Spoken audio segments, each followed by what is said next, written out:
आपण स्त्री पुरुष समानतेच्या गप्पा मारत असलो तरी आजही एखाद्या मोठ्या रस्त्यावर एखादी महिला 2 व्हीलर किंवा 4 व्हीलर चालवत असेल तर बाजूने जाणारे पुरुष तिची टिंगल टवाळी करताना दिसतात किंवा शेजारून जाणारे वाहक तिच्याकडे पाहून ते अपशब्दही वापरतात. ड्रायव्हिंगच्या क्षेत्रात भारतात अजूनही पुरुषांचाच वर्चस्व आहे. तुम्ही कधी इमारतीच्या बांधकामासाठी आणलेल्या lorries, JCB cranes, bulldozer, trucks किंवा कॉन्क्रीट मिक्सरचं वाहन एखाद्या महिलेने चालवताना पाहिलं आहे का? अहो, कारखान्यातील भव्य फोर्कलिफ्ट, ट्रेलर चालवणे हे फक्त पुरुषांचेच क्षेत्र मानले जाते. पण जर मनात जिद्द असेल, जे हवं ते करून दाखवण्याचा आत्मविश्वास असेल तर कोणत्याही वयात तुम्ही तुमचं ध्येय वास्तवात आणू शकता. अशीच एक प्रेरणादायी कहाणी आम्ही तुम्हाला आता या व्हिडिओमध्ये दाखवत आहोत. माणसाचं वय ही केवळ एक संख्या असते. ह्या व्हिडिओमध्ये आम्ही तुम्हाला अशी एक अतुलनीय भारतीय महिला दाखवणार आहोत जिने पुरुषांच्या रूढीवादी कल्पनांना उद्ध्वस्त केले आहे. तिने दाखवून दिले आहे की स्वप्नांना वयाची मर्यादा नसते. म्हणून हा व्हिडिओ अगदी शेवटपर्यंत पहा. आपण पाहताय अफलातून मराठी हे यूट्यूबवरचं चॅनेल. आपण जर प्रथमच आमच्या या अफलातून मराठी चॅनेलवर आला असाल तर हे चॅनेल आजच सबस्क्राईब करा. आमच्या या चॅनेलवर जगभरातील आश्चर्यजनक पण सत्य असे आगळ्या विषयांवरील अनेक व्हिडिओज आहेत. ते अवश्य पहा आणि आपल्या मित्रमैत्रिणींसोबत शेअर सुद्धा करा. केरळमधल्या कोची शहरामधला हा गजबजलेला रस्ता. ह्या रस्त्यावर कदाचित तुम्हाला भरधाव धावणाऱ्या एखाद्या बसमध्ये किंवा ट्रकमध्ये स्टिअरिंग व्हील पकडून ते वाहन चालवणाऱ्या एक 72 वर्षांच्या 72 वर्षांच्या आजीबाई दिसतील. त्यांचं नाव आहे राधामणी अम्मा. तुम्ही स्वतः किती प्रकारची वाहनं चालवू शकता? स्कूटर, मोटरकार, फार फार तर जीप किंवा ट्रॅक्टर. पण या राधामणी अम्मांकडे विविध प्रकारच्या वाहनांचे म्हणजे अगदी अति अवजड वाहने चालवण्याचे सुद्धा 1-2 नव्हे तर तब्बल 11 वाहन परवाने आहेत.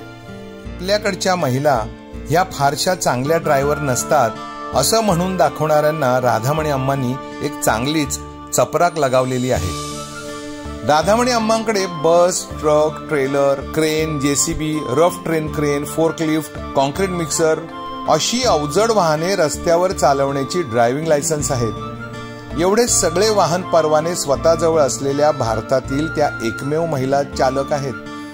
लोक प्रेमाने त्यांना चक्क बुलडोझरवाली आजी असंही म्हणतात. सुरुवातीपासूनच राधामणी अम्मांना गाडी चालवायला आवडायचं. त्यांच्या पतीने म्हणजे लालनने त्यांची ही आवड बघून त्यांना गाडी चालवणे शिकायला प्रोत्साहन दिले. गाडी चालवण्याचं प्रशिक्षण घेतल्यानंतर सन 1981 मध्ये त्यांना सगळ्यात पहिलं ड्रायव्हिंग लायसन मिळालं. पुढे गाडी चालवण्याची त्यांची ही आवड पॅशन मध्ये बदलली व अँबॅसेडर गाडी चालवणाऱ्या राधामणींना आपण बस आणि ट्रक ही वाहनं चालवावीत असं वाटू लागलं. 1984 मध्ये बस आणि ट्रक चालवण्याचा परवाना असलेल्या केरळमधीलच नव्हे तर भारतातील त्या पहिल्या महिला ठरल्या. पण त्यांना हे परवाने काही सहज मिळाले नव्हते. 70-80च्या दशकात अवजड वाहन चालवण्यासाठीचा परवाना मिळवणं हे स्त्रियांसाठी फारच कठीण होते. म्हणून हे परवाने मिळवण्यासाठी त्यांना शासन व पुरुषी दादागिरी यांच्या विरुद्ध खूप झगडावं लागलं. पहिल्यांदा त्यांनी थोप्पुमपडी ते चेरथल्ला अशी 33 किलोमीटर बस चालवली. त्यावेळेला त्यांचे पती लालन त्यांच्या शेजारी बसले होते. बस चालवताना मला अजिबातच भीती वाटली नाही. अन्य वाहनांसारखंच तेही एक वाहनच आहे असं मला वाटलं, असं राधामणी अभिमानाने सांगतात. तेव्हा त्या फक्त 30 वर्षांच्या होत्या. ड्रायव्हिंग शिकवणं किंवा ड्रायव्हिंग स्कूल चालवणं ही भारतात अजूनही पुरुषांची मक्तेदारी समजली जाते. पण राधामणी अम्मांनी आपल्या कौशल्याने तेथेही मुसंडी मारली व भारतीय महिलांसाठी संधीची नवी दारं खुली केली. त्यांच्या पतीचे साध्या वाहनांसाठीचं एक ड्रायव्हिंग स्कूल होतं. पण Radhamani अम्मांनी A to Z institute of heavy vehicles या ड्रायव्हिंग स्कूलची स्थापना केली. या स्कूलची नोंदणी राधामणी अम्मांच्याच नावावर आहे. पण 2004 मध्ये एका अपघातात त्यांच्या पतीचं निधन झालं. कष्टाने उभारलेले ड्रायव्हिंग स्कूल चालवणंही तेव्हा अवघड झालेलं होतं. शिकवणार कोण? पण अम्मानी जिद्दीने आणि अथक मेहनतीने ते चालवलंच. अनेक जणांना ड्रायव्हिंग लायसन्स मिळवून देण्यात मदत केली. केरळमध्ये त्यापूर्वी अवजड वाहनं चालवायला शिकवणारी एकही इन्स्टिट्यूट नव्हती. अवजड ड्रायव्हिंग शिकवायचं तर ट्रेनरकडे तशी वाहने चालवण्याचे परवाने हवेत. त्यामुळे तशी वाहनं चालवण्याचे परवाने मिळवणे हे त्यांच्यासाठी आवश्यक होतं. त्यातूनच राधामणी अम्मा अवजड वाहने चालवायला शिकल्या व 2014 मध्ये त्यांना इक्विपमेंट लायसन्स सुद्धा मिळाली. त्या road roller, lorry, tractor, cranes व फोर्कलिफ्ट स्वतः चालवू लागल्या व इतरांनाही शिकवू लागल्या. 40 वर्षांपूर्वी 30-35 मधल्या राधामणी अम्मांनी गाडी चालवायला व शिकवायला सुरुवात केली. तेव्हा अनेकांना खूप आश्चर्य वाटलं. काहींनी तर त्यांची थट्टाही केली. पण आता मात्र विविध राज्यातले, विविध क्षेत्रामधले लोक त्यांना भेटायला येतात. त्यांच्याकडून प्रेरणा घेतलेले अनेक जण त्यांना पुन्हा पुन्हा भेटायला येतात. रेडिओ, टीव्ही, प्रसारमाध्यमांवरून त्यांच्या अनेक मुलाखती प्रदर्शित होत असतात. वयाचा अडसर झुगारून दिलेल्या राधामणी अम्मा हल्ली पुरुषांनाच नव्हे तर तरुण मुली व महिलांनाही ड्रायव्हिंग शिकवतात. मला सांगा, तुमच्या आसपासच्या या वयाच्या किती अम्मा किंवा आज्या सोशल मीडियावरती सक्रिय दिसतील हो? या उलट राधामणी अम्मा आपले ड्रायव्हिंग मधले अनुभव सोशल मीडियावरही नियमितपणे शेअर करतात. अहो, त्यांच्या इंस्टाग्राम हँडलचे हजारो फॉलोअर्स आहेत. महिलांना त्या फक्त वाहने किंवा अवजड वाहने यांचं ड्रायव्हिंग शिकवत नाहीत, तर त्या वाहनांच्या दुरुस्तीबद्दल व सर्व्हिसबद्दलही शिकवतात. पण या क्षेत्रात राहायचं तर नव्या तंत्रज्ञानाची चौफेर माहिती असली पाहिजे.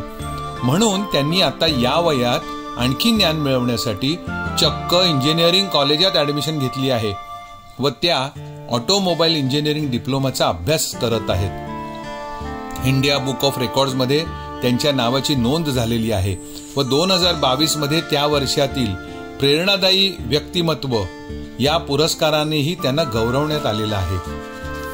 तर मग शेवटी आपण या राधामणी अम्मांकडून काय काय शिकायला हवे ते पाहूया. 1. आपल्याला जे हवे ते आपण कोणत्याही वयात मिळवू शकतो. 2. स्वप्नांच्या सामर्थ्याला कधीही कमी लेखू नये. तुमच्या आवडीचा पाठपुरावा करण्यास कधीही उशीर झालेला नसतो. 3. स्टेरिओटाइप तोडता येतो. अम्मांचा प्रवास सामाजिक नियम आणि अपेक्षांना आव्हान देतो. 100% पुरुषांचं वर्चस्व असलेल्या क्षेत्रातही भारतात स्त्रिया उत्कृष्ट कामगिरी करू शकतात. 4. शिक्षण हीच खरी गुरुकिल्ली आहे. ज्ञानाचा सतत पाठपुरावा केला तर शिक्षण तुम्हाला कोणत्याही टप्प्यावर सक्षम बनवू शकतं. 5. आव्हानं आणि अडथळ्यांवर मात करता येते. अम्मांचं पूर्ण जीवनच आव्हानांची मालिका आहे. अशा प्रसंगातून शिकून आपणही अधिक मजबूत व अधिक लवचिक होऊ शकतो. 6. इतरांना प्रेरित करता येतं. होय, अम्मांच्या कथेने असंख्य व्यक्तींना प्रेरित केलेले आहे. राधामणी अम्मांची कथा आशेचा किरण आहे. जे लोक त्यांना हवे ते मिळवतात ते नेहमीच निर्णय घेणारे लोक असतात. टप्प्याटप्प्याने ते त्यांचं ध्येय गाठत असतात आणि टीकाकारांच्या टीकेकडे दुर्लक्ष करीत असतात व इतरांना प्रेरणा देत राहतात. मित्रमैत्रिणींनो, तुम्हाला जर हा व्हिडिओ आवडला असेल तर तो लाईक करा, शेअर करा व आमच्या अफलातून मराठी चॅनेलवरचे अन्य व्हिडिओ सुद्धा अवश्य पहा. पुन्हा भेटूया अशाच एखाद्या अफलातून व्हिडिओच्या निमित्ताने. नमस्कार.